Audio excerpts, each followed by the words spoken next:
Network. आइए नजर डालते हैं आज की खास खबर पर। मैं एनसीसी का कैंडिडेट था, पूरे महीने मन की बात का रहता है इंतजार। पीएम मोदी। प्रधानमंत्री नरेंद्र मोदी रविवार 24 नवंबर को देशवासियों को मन की बात कार्यक्रम के जरिए संबोधित किया। पीएम मोदी की मन की बात कार्यक्रम का आज 116वां एपिसोड है। पीएम मोदी ने मन की बात के जरिए कहा कि इस कार्यक्रम का पूरे महीने मुझे इंतजार रहता है। मेरी कोशिश रहती है कि अधिक से अधिक संदेश पढ़ें, आपके सुझावों को अमल में लाएं। उन्होंने आगे कहा कि आज का दिन बेहद खास है। आज एनसीसी दिवस है। मैं खुद एनसीसी का कैंडिडेट रह चुका हूं। पीएम मोदी ने पिछली बार भी और इस बार भी डिजिटल अरेस्ट पर खास तौर से चर्चा की और लोगों को जागरूक किया। पीएम मोदी ने मन की बात के जरिए आगे कहा कि एनसीसी युवाओं में अनुशासन, नेतृत्व और सेवा की भावना पैदा करती है। जब भी कहीं आपदा होती है तो वहां मदद के लिए एनसीसी के कैडेट जरूर मौजूद होते हैं। आज एनसीसी को मजबूत करने के लिए लगातार काम किया जा रहा है। अब एनसीसी में गर्ल्स कैडेट की संख्या 40% अधिक हो गई है।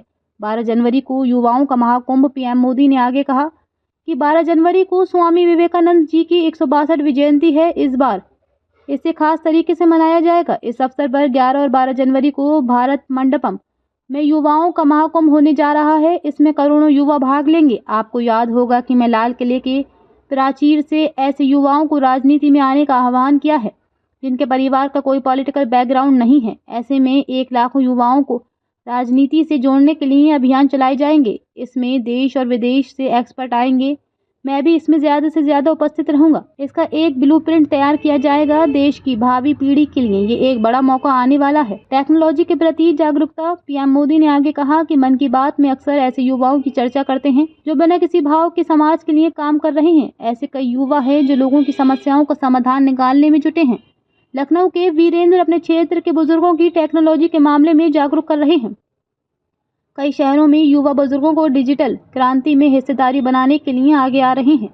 भोपाल के महेश ने कई बुजुर्गों को मोबाइल से पेमेंट करने के बारे में जागरूक कर रहे हैं। डिजिटल अरेस्ट से रही सावधान। इसके अलावा डिजिटल अरेस्ट से बचाने के लिए भी युवा लोगों को जागरूक कर रहे हैं। पिछले एपिसोड में मैंने चर्चा की थी, इस तरह के अपराध के शिकार ज्यादातर बुजुर्ग ही बनते हैं। हम लोगों को समझना होगा कि डिजिटल अरेस्ट जैसा कोई भी प्रावधान नहीं है। मुझे खुशी है कि युवा साथी इस काम में हिस्सा ले रहे हैं और दूसरों को भी प्रेरित कर रहे हैं। गुयाना में मिनी इंडिया मन की बात में पीएम मोदी ने आगे बताया कि भारत से हजारों किलोमीटर दूर गुयाना में भी एक मिनी इंडिया बसा हुआ है।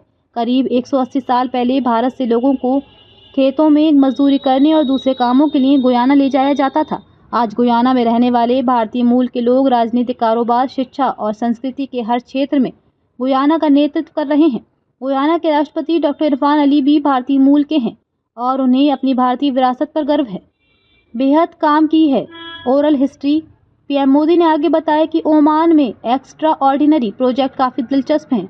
कई भारतीय प्रवासी परिवार ओमान में रह रहे हैं। इनमें से बहुत से लोगों के पास ओमान की नागरिकता है, लेकिन भारतीयता उनकी रग रग में बसी हुई है। इनसे जुड़े दस्तावेजों को जुटाया गया है। ओरल हिस्ट्री प्रोजेक्ट भी इसका आधार है। इसमें वहाँ के वरिष्ठ लोगों ने अपने अनुभव शेयर किए हैं।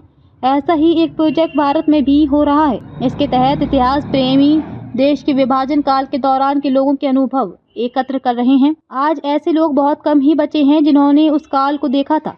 जो देश अपने इतिहास को संजो कर रखता है उसका भविष्य भी अच्छा होता है। स्लोवाकिया में संस्कृति का संरक्षण। पीएम मोदी ने आगे बताया कि मुझे स्लोवाकिया में किए जा रहे ऐसे ही एक और प्रयास के बारे में पता चला है। ये हमारी संस्कृति के संरक्षण और संवर्धन से जुड़ा है। यहाँ पहली बार हमारे उपनिषदों का स्लोवाक भाषा में अनुवाद किया गया है। ये प्रयास भारतीय संस्कृति के वैश्विक प्रभाव को भी दर्शाते हैं। हम सभी के लिए ये गर्व की बात है कि दुनिया भर में ऐसे करोड़ों लोग हैं जिनके दल में भारत है। एक पेड़ माँ के नाम अभियान का किया जिक्र। पीएम मोदी ने कहा कि कुछ महीने पहले हमने एक पेड़ माँ के नाम अभियान शुरू किया था।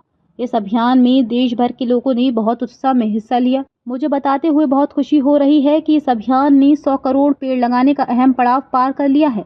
अब ये पहल दुनिया के अन्य देशों तक भी पहुँच रही है। गुयाना की मेरी हाल की यात्रा के दौरान राष्ट्रपति डॉक्टर इरफान अली, उनकी सास और परिवार के अन्य सदस्य मेरे साथ एक पेड़ माँ के नाम अभियान में शामिल हुए।